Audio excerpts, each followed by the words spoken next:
Greetings and welcome to a Monday edition of the Shotgun Start. It is January 13th. Andy, how we doing?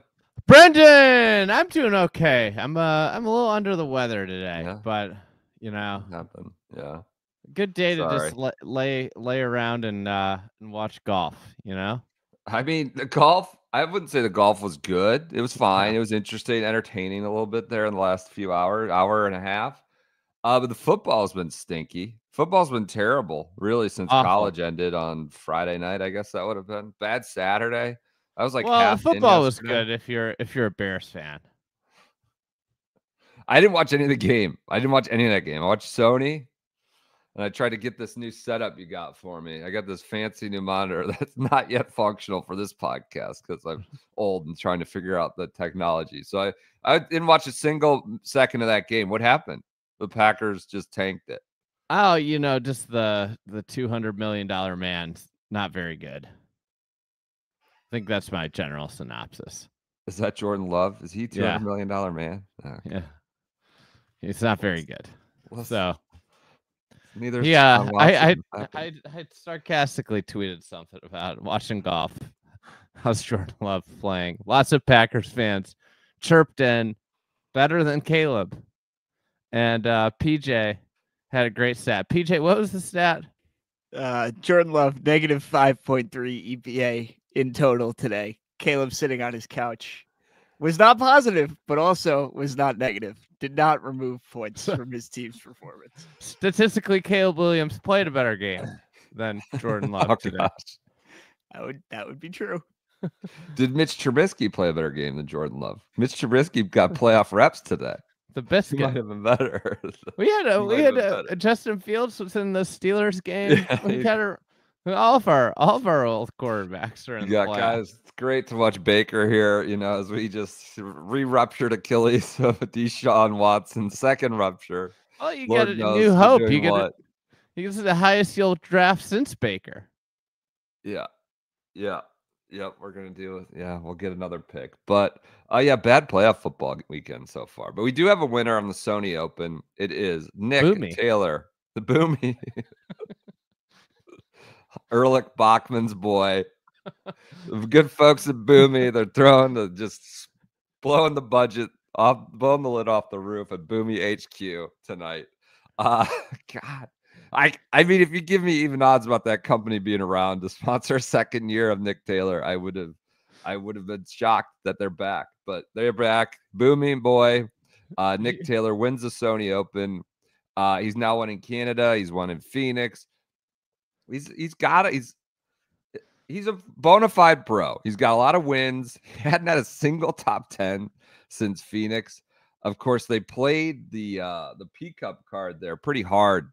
Well, I think it was fueled by a snub. It's not it's good for talking. It's not a sense of any sense. It's not based in reality. I think Nico was feeling that way too. The whole fall was Nico fall. It was all fueled by their President's Cup snubs. This playoff. People are pissed we talked about Jordan Love and Caleb before we got to Nico. I mean, that's not gonna be happy about that. True. We're gonna be happy with the brevity of it. It was a lot of talk about the snub.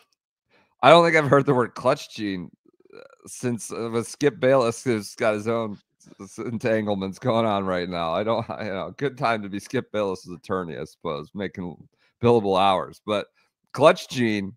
Haven't heard the clutch gene so much since First Take or whatever the Speaking Out Loud or whatever the Fox version, whatever that version is of it. But yeah, good moment. I think Data Golf's gonna have to start developing a clutch gene graph, some sort of advanced stat.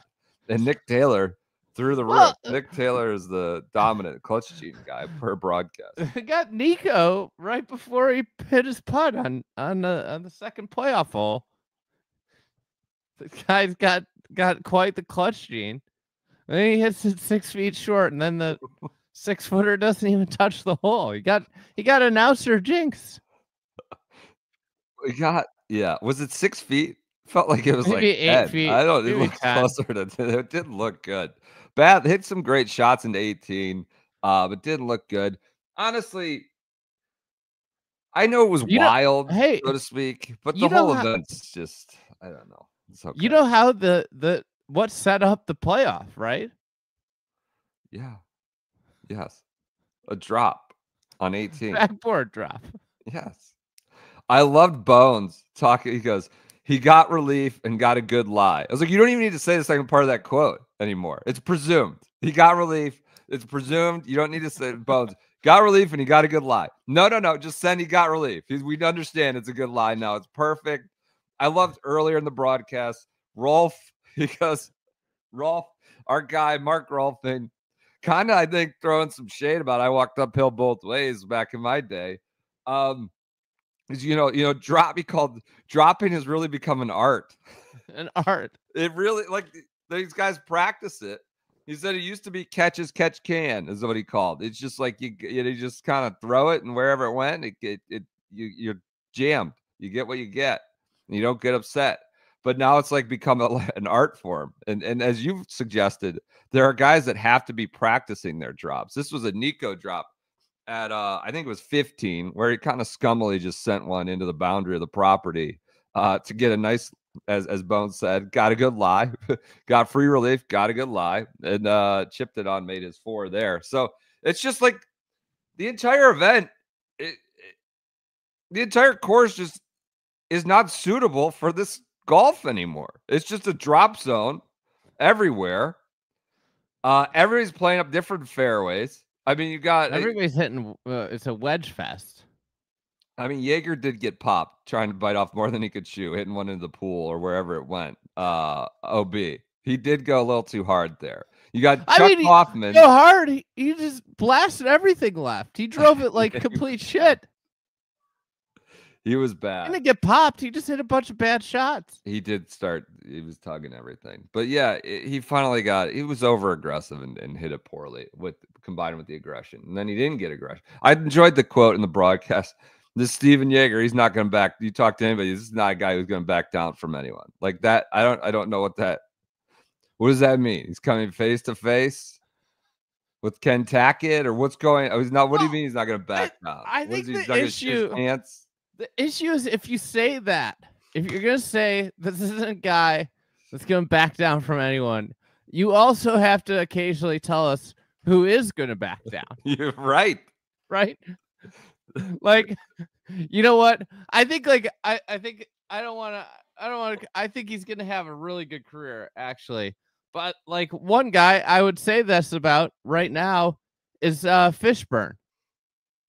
What about Fishburne? He backs down. Seems to back down when he gets into the final round. He does. Tom Dietrich, this guy, he might back down. I love him. Oh, my beloved Illini, but he might back down. So this is the issue is that the breathlessness is never met with actual, like, you could say this guy doesn't back down if you say somebody else backs down. I need to know who didn't get the clutch gene, who's the chromosomes, who got skipped over on that one, is what you're saying. We also have the clutch gene. I mean, maybe I might. I don't know. I have to think about that one. We look pretty good on the youth basketball floor this weekend. I don't know. I think I do. I just couldn't get this monitor to work in time, so that's what I'm. That's top of mind right there. That's why it's top of my mind. I like the prep. Do you think you have the clutch gene? I don't think so. No.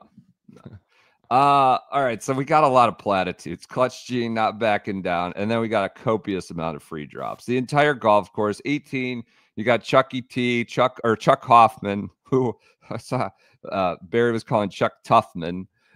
Just going miles left for birdie. The whole 18th hole. He was playing down 10. Yes. And it was setting up like wedges in. Which they've done internal OB before, but no longer do that. And so then, you get Taylor just sending one into the cocoon of the backboards, just the warmth of the cocoon, the embrace of the cocoon. And he gets not just a lie, he got a fringe lie. He's not so just ridiculous. In the spongy Bermuda. He's on the fringe. Well, the grandstand's on the fringe. It chips in for eagle and eventually wins the 2 playoff holes. So just between that and I thought it was entertaining. It was fun. It's always close. It's always. Jaeger's How many pooping his years? pants and, I feel like know. 4 of the last 5 years have gone to a playoff. They always go to playoffs. It does feel like that. Feels like that. Which is gonna be a truncated one.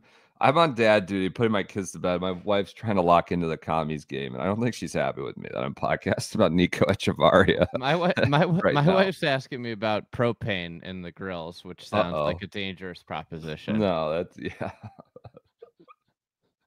that sounds sounds like you might be running out to get propane. Quite honestly. No, I have. There's propane in the grills. I don't know if she Okay. knows how to turn the grill on. Is the issue? Yeah, if you need to run out, then do it. But yeah, Nick Taylor has now won a proper pro. It's just a golf course that feels like it's been outgrown. I love the tradition of it. I love the kind of commitment of Sony, if that makes sense. Not so. It just has a steadiness. We know this is where this year starts. We know that there's going to be a lot of Japanese players that come as exemptions. We know. I don't know why it was going to end at like 7:30 tonight before they hit the playoff. They were moving a little ahead of pace, but 7:30 Eastern. Yeah. Know, but like 7:30 Eastern's what? Is that 1:30 local? 2:30? Yeah, I don't know why local, right? they went for that. Yeah, they could play till 10:30 at night at Eastern. I don't know. Well, I'll tell you why. Because their broadcast partner's got to get a slice of the action on the NFL, and they got the NFL tonight, and it's also crazy. Like you think about like the spectrum of what part of the golf tournament NBC broadcasts. It's like they have like whole 6 through 12. Yeah, it's like oh, great. It's just like it's just tonnage. It's just inventory to fill like a paid programming would just fill the afternoon. It's not like material to like providing drama or a show. I mean, does it really matter if they're up against the NFL? Is NBC going to like lose its shirt if they get 29.5 million instead of 30 million for the NFL game? Because that's it's less than that. I think there were 461,000 people who watched Hideki Matsuyama win the Century last week. There's going to be fewer than that for the Sony. And, the NFL is getting like $30 million people watching like primetime games. And you're worried about, I don't know, 300,000 maybe watching Sony. I don't think that's fully it, but it's silly not to play till 10:30. It's insane, especially after you saw like the excitement of TGL when golf's on in prime time, like how many more people are available to watch. You're a perfect example. You've got 4 kids that have to get to bed, right? Yeah. The primary golf viewer is like 30 years old and older, like your primary viewer. Yeah. The vast majority of people in this age range have like real things to do. So anytime you get a chance for prime time, you should take it, because that's when people are like sitting on their couch watching stuff. Yeah. Hey, I wanted to turn this to a lighter note. We yell about this all the time. Yeah. Hey, I love the PGA Tour's like promo about all the stars are coming out to the Amex. To the Amex. It's like what stars? Well, that same promo I was talking about, number 1 in the world, here he comes. Who's not coming? Who's not Mike Tirico? Here comes number 1 in the world. No, he's not. This was not what I wanted to talk about, but I did want to talk about. Did you see that giant logo on Eric Cole? Got called up to the minors or the majors. got a new MLB athlete. Eric Cole, the great lineage of MLB sponsored golfers. I did some investigative reporting on this. I was like, what is the deal? Like, what is the deal? I asked a few agents, like, where is this coming from? I couldn't get a clear response. I did hear that apparently Eric Cole might live like next door or very close to Abacoa. Manfred's son, Rob Manfred's son, who I believe he's golf adjacent or something like that. And Manfred's always plays in that Seminole Pro member. He does. He does. I asked like a few agents, like I don't really know. Someone said they reached out to Manfred himself of trying to get a little sugar for one of their players, and Manfred was remarkably responsive. The Major League Baseball commissioner emailed him back within like 2 minutes in the middle of like the World Series or something, in the middle of the playoffs. It's like, so nobody really knows why Major League. I assumed it was always connected to when PGA Tour started using like the BAM tech, but apparently get some cash, a lot of tickets. The players who wear the logo, you get some tickets and a little bit of cash. Do you and think Eric Cole's in that wash in that this year? I could see Eric Cole, minor league tour legend, playing a minor league tour event at Abacoa, going across the street and watching a Mets spring training game. He might be a Mets fan. It's a distinct possibility. Him and PJ could bond over the Mets. He gonna make a play for any NYGC openings next year? Could be better than Ricky. Familiar with the complex, I guess. I mean, does Ricky have the clutch gene? Cohen Enterprises. Want to back down? Is he going to back down from any? See, that would be a great comment. That would be, I mean, any announcer that said, you know, Ricky's had a tendency to kind of back down from these moments. I would go into my announcer Hall of Fame right away. I don't think anyone's doing that. Johnny Miller maybe would have at a moment, but not now. Yeah, Eric Cole, my one observation, getting called up to the majors. Very good for him. Fresh new sponsorship on the shirt. Anything? You have any strategy critique for Steven Yeager? He's 4A guy playing a 4A event. 3-wood? Yeah, I think he was afraid to hit the driver. They did get on him for that. Like, I'll never understand that play. Then he hits it in the lip on the bunker, and he's out. I think he was hitting pull hooks with his driver all day. Yeah, gets on 18 and he's a birdie. He was probably worried about hitting him into the palm trees off the tee. The way he was hitting the driver, knocked down in the infield there. I mean, anybody like. The driver was not good. I saw a graphic of all of his tee shots. I mean, they were all left. Yeah, they did do that. He's just, I mean, he's coming out of his shoes. He went and got the speed. You know, what do you think was what playoff would you have been more interested in? Spawn versus Yeager, like it looked like 30 minutes before the end of the tournament, or Nico versus Nick Taylor? I think Nico and Nick. Maybe. Is Nico like the Spanish version of Nick? I was wondering that as you talked about it. I mean, his name's Nicholas, I think, and he's turned it to Nico. So yeah, presumably it's. I don't know if it's Spanish. I think they're probably just both called Nicholas. There you go. It was overall. It was a good day, good night for the Taylors, Vaughn and Nick Taylor. You see Vaughn, like yes, high profile moment.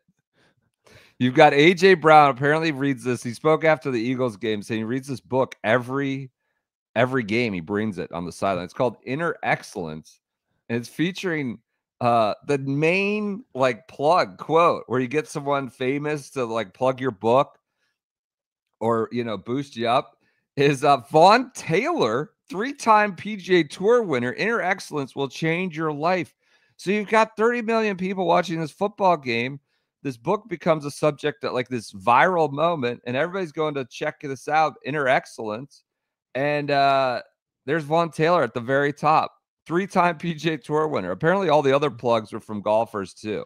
James Colgan had something like that. Nelly Korda, Sam Burns. Who else? How about this testimonial? I still remember where I was when I was first handed Inner Excellence. I was at a golf tournament in Arizona. I read the book and in three days and won the event. I've read it 4 more times since then. That's Sam Burns' testimonial. I'm wondering what event he's. How about Stu Sink, The Kitchen? He needs to read. He needs to read this. You know what might have gone wrong for Stu Sink in his inaugural year and the Champions Tour is he didn't read Inner Excellence, because his testimonial is the first rule for success. Read Inner Excellence by Jim Murphy. Do you think with inner excellence repopulating in the public consciousness. Is he going to read it before Champs Tour returns this weekend? Could this get him off to a hot start? Where are they playing at? Are they playing Hawaii? Yeah, Our spot. God, PJ, you're so dialed in. You know, I'm locked in. I'm do you ready. know where the superintendent for Hawaii went? I can only imagine Illinois if you're asking this question. That's right. He's a proud graduate of the University of Illinois turf program. Maybe the people are saying maybe the best superintendent on the Champions Tour schedule. Is he? Who Well, are the people saying that? Me. Okay. All right. And I've never been there. And I don't want to offend any of my friends in the turf industry that might host a senior tour event. Well, he's got to deal with the rocks around there. Aren't there a lot of lava rocks? He's just kind of meandering fairways between the rock. It's inhospitable, but he keeps it alive. PJ, what are you doing for Champions Tour return? Do we have you got anything planned for this week? No, I'm ready to go. I'm excited to find it on whatever buried channel it's going to be on. I haven't seen a TV schedule yet. Papa around? Is Papa back in the house? Let's talk about this on Wednesday. This is disrespectful. We're getting Zinger. It's all that matters. Oh, that's right. Zinger. So, Zinger in a walled room, a padded room down in Ponte Vedra or something like that. Just throwing takes. Love that. You got anything else on Nick Taylor? He's He's won 3 years in a row in playoffs every year. Clutch gene. That's the whole thing. That's why they were talking about it. What do you want? He got a bullshit drop on 18, and he's got a second life. The whole thing is like faux golf. TGL might be closer to real golf than Sony at this point, where guys are just taking these lines into different fairways and then just for a drop from here and a drop from there. I'm not criticizing them anymore. It's just not a playing field. It's 17. I'm sorry. It's supposed to be this Redan. These guys just dump it in the bunker and poof up and out and make their par. The green, there's not really a penalty there. Oh, they softened the green. Yes. Like 3 times. Spawn was the only one who, just chunked it out of the bunker. Yeah. And it's a par every time. It's like lost its interest. Like they don't actually play the Redan or take their, I don't even know if you can because it's like flattened.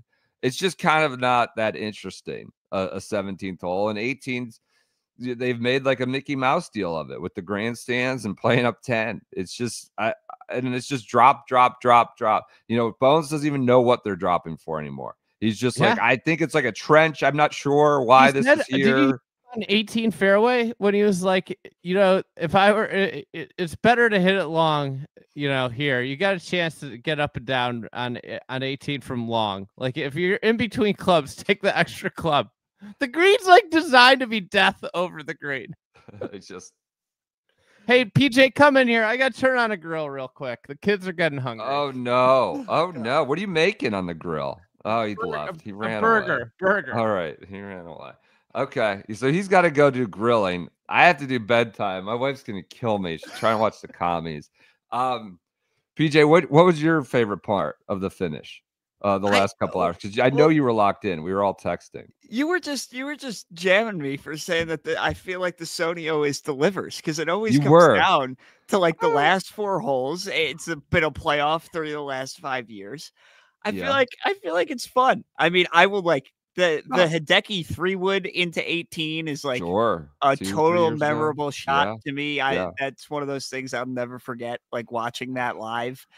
I don't know. I feel like the Sony always delivers, and I don't have a problem with it. It's fine. It's a nice I've always had fun watching it. It's like usually the rookie debut, even with the wraparound, that mitigated that somewhat. I've always enjoyed it. I remember when Russ Henley won his debut there, whatever, like 10 years ago now. I've always enjoyed the Sony.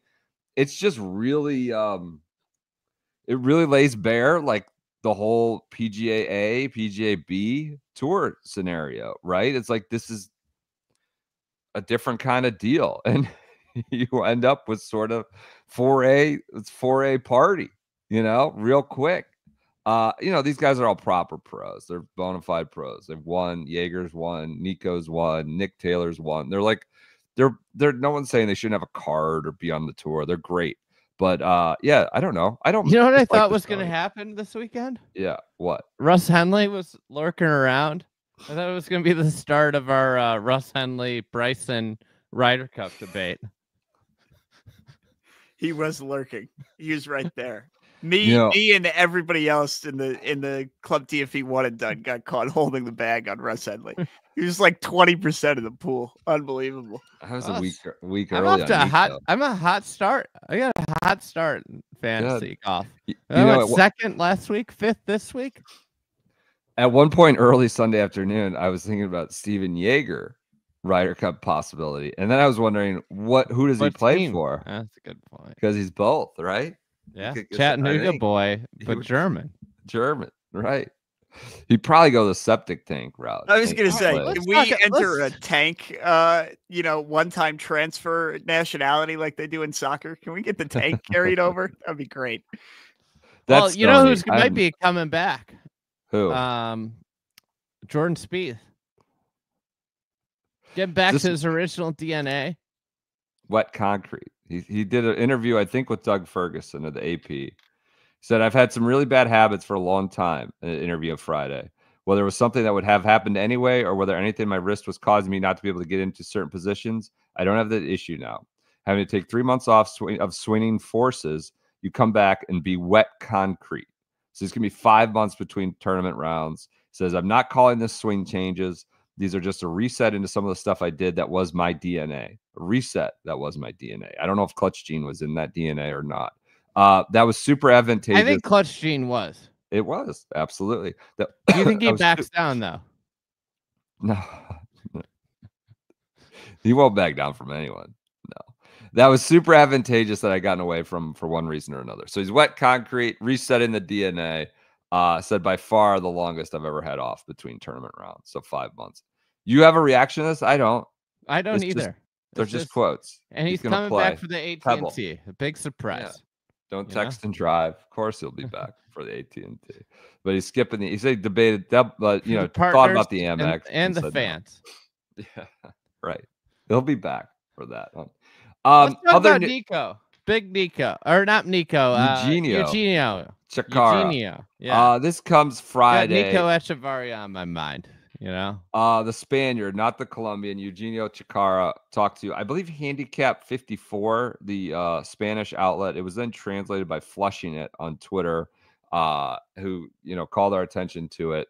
And as I tweeted, I think this is the first guy that was like really inside of Live, played on Live, was traveling on Live, who's given it a critical assessment publicly. You've heard things here or there that a guy's moaning about this or that, but this is a public assessment.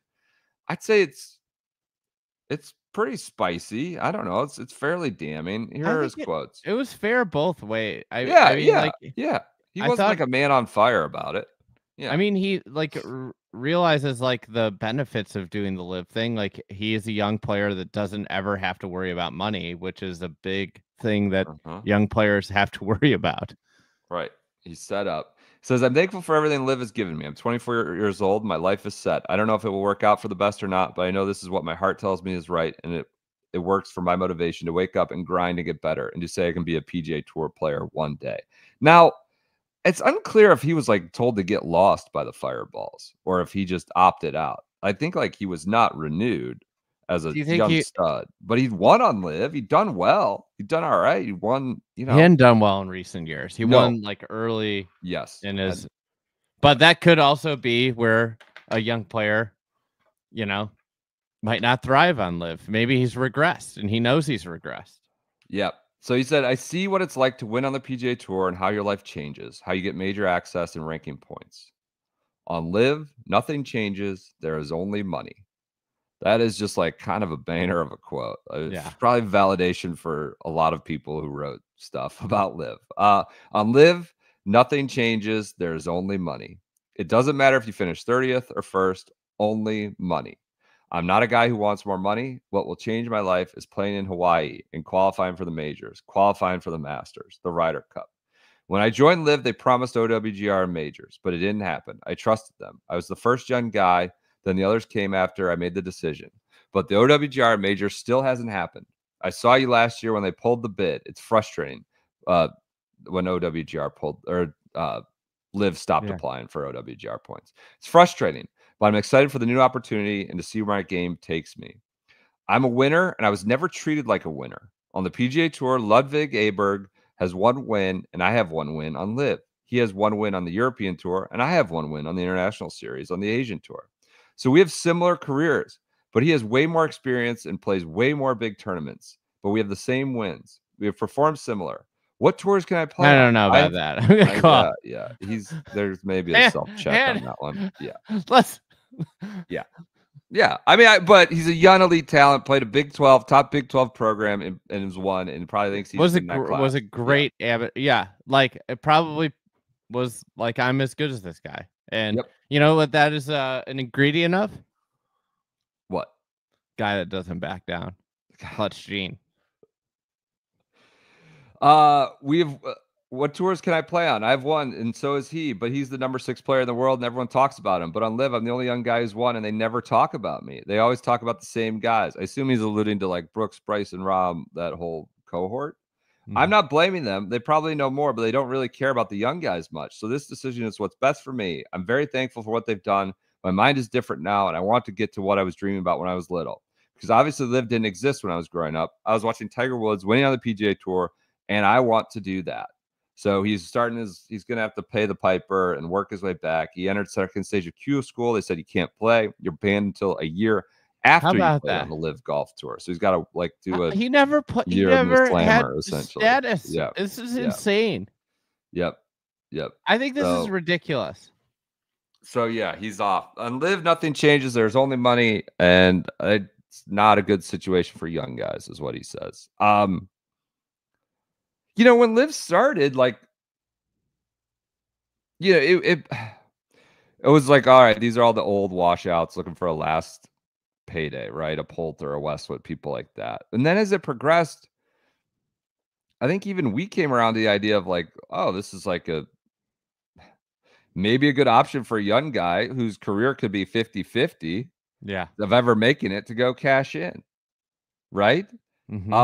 You see today, or I think it's today, this weekend, Ollie Schneiderchance is going to be the reserve player for Liv. Like, talk about a young guy that was hyped and kind of. I wonder if the washout rate of top players is lower now. It doesn't seem like we've had many can't misses miss recently. Like Ollie Schneiderchance would be, example, but he was what 2013 he turned pro, roughly around there.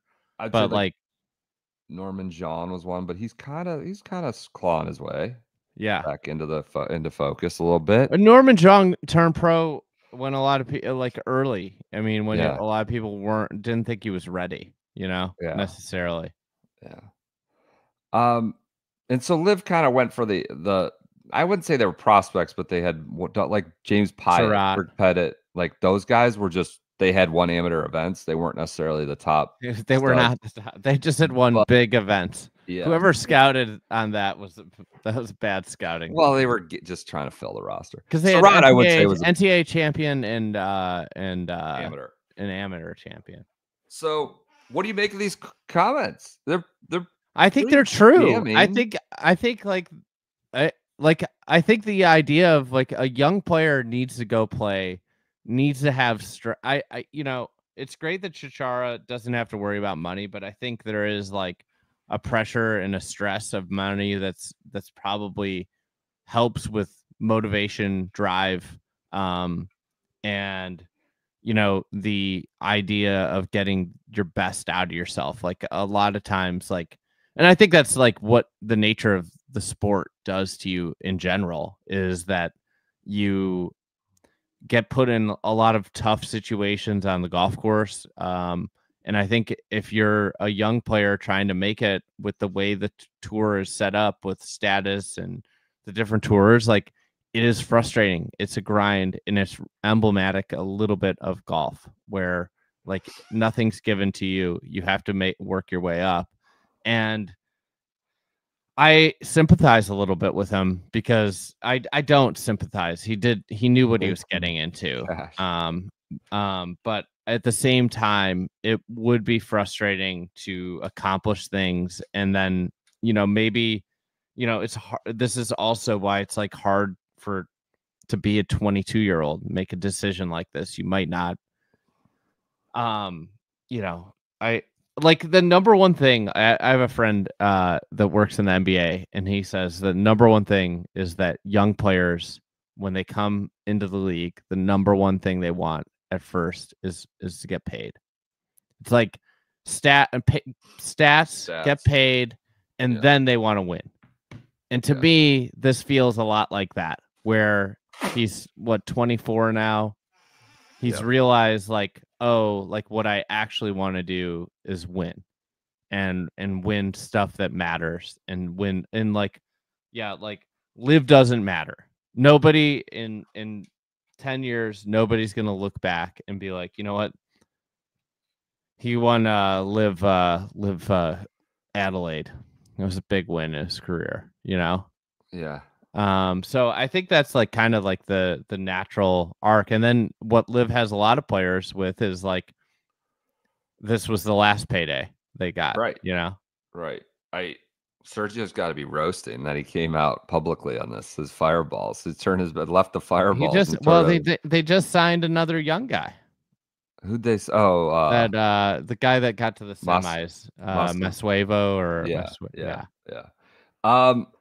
Yeah, but I think he's probably frustrated that he went public with this. And the Ludwig thing is, man, that's interesting. Like that's a real. If you're a young player, I would say Ludwig's profile is substantially higher than Chikara's. Right now, they've accomplished different levels at this point, but it's kind of an interesting point. And if you are a young player, is the short-term gain, or I don't even know if how many more young players are going to have this decision? Is this even going to be a thing, right? Where you could go to live in 3-4 years for a quick payday? I don't know that that's the case. I mean, he was in either the playoff or like down to the wire in that last NCAA championship at Greyhawk. The other players that were with him, there was the kid from Florida, I'm blanking on Biondi, right? Yeah, Fred Brazil, Biondi, and Gordon Sargent, him, and maybe one other player was in the mix. And like, Gordon Sargent's got his card locked up. Fred Biondi, I think, is on the Corn Ferry Tour. They're all close. I mean, it's got to be hard to just look around, and see where the guys that you probably think are better than you are, Yeah, I don't know. It's a damning soliloquy on Liv, in my opinion, or for a certain kind of profile. Like the Liv bots just refuse to accept any criticism from anyone of any point. Like, I don't know. I think we're pretty critical of the PGA Tour, but yeah, I mean, you're hearing frustration from someone who was on the inside who says he was lied to about OWGR and points and all that stuff. But that was sort of the risk he took. Interesting testimony for sure. What else? Oh, news, Ryder Cup. I guess, speaking of the fireballs, I'm so sick of like just trying to keep up with this. Apparently, what I think the Times, James Corrigan said that Sergio might not be able to be a captain or a vice captain because there's a DP World Tour rule introduced in 2018 that says, quote, players cannot be a European Ryder Cup captain or vice captain if they decline membership of the European Tour or fail to fulfill their minimum event obligation in any season. So apparently, I'm so like this is feel like trying to keep up with these European Tour bylaws, and you're in, you're out, you're in, you're out. Because Luke Donald was asked at the Team Cup, like, what about Sergio? He's like, well, he's not even eligible. It's like, unless they change the rule, like I can't even do that. And so this is where it came up. And Luke Donald's been asked about this for now 3 years, more or less. And I don't know. I assume the DP World Tour is going to change the rule yet again, but it's just hard to keep track of all this stuff. Team Cup, by the way. Go ahead. UK wins the Team Cup. GBNI, I think it was, right? GBNI, is that how they do it? GBNI, yeah. Crushed 17-8 Continental Europe. They put the Danes in a body bag out there in Because Dubai. Piss Bear was teaching all the Corn Ferry guys how to pee in public. Oh my! Did you see that? Michael Yeah. Wolf, Bama Bearcat, was he the one who had it? Yeah. That there was a complaint from Atlantis. People at Atlantis, the KFT event started today. It's a Sunday to Wednesday. That golfers were urinating in Atlantis residents, on the fence or in adjacent property lines. So And ridiculous. so the KFT had to send a notice out to players, like use the temporary or permanent bathrooms. I assume Porta Johns, or like stop taking a leak near yards or where the property ends. So Piss Bear, he could be sort of a savant to come in and talk to, or an old vet to talk about the perils of urinating in places you're not supposed to. Yeah. Team Cup blowout 17-8. It was won, I think, in the first match on Sunday singles. Tommy Fleetwood beats Matthew Pavon 3-1. So that looked like a fun little 3-day party for everybody. Pavon was perfect going into that match. It was a good mean, start to the year for Pavon. It's a good thing to do. You have a Ryder Cup here in 8 months. You've got, is it 24 or 20 guys? I think it's 24. And you just get them some reps. As Justin Rose says, match plays, you can't just turn the tap on. You got to see, I guess, if guys will back down, to quote the broadcast. Who will back down? So you want to get them some reps? And I don't know. They've been doing this for 20 years now, this Continental versus GBNI stuff. And Fleetwood seals it for GBNI. Good to get those guys together. What else do we have in news? You hit I think that's it. I got to cook burgers now. Tad Fujikawa. He's a pickleball instructor. Yeah. We'll end on that note. Everybody and their brother wants to be a pickleball instructor. They making pickleball a high school varsity sport in my county. There's 30 high schools, and it's football, basketball, tennis, pickleball. For 30 high schools all of a sudden. And my buddy asked me, well, how are they now they got to find coaches. I was like, oh, don't worry. Every guy with a paddle thinks he's like the Tiger Woods pickleball and Butch Harmon around here. If you play pickleball more than once, you basically think you're, Mike Krzyzewski or Bill Parcells of pickleball. So Fujikawa doing the same down at Sea Island. My dream's to be a high school golf coach. It's a good gig. Hobby, more or less. I don't know. All right. Everyone enjoy your Mondays. Sorry, I kind of whip around Monday here. I got to get back to my commies, and you got to grill some burgers. We will talk to you on, will it be Tuesday night after? Tuesday night, live show. Post Jupe Links versus LA, TGL, round 2. So say 9:30-ish or something, Tuesday night. We'll be back Tuesday night. All right. Talk to you then.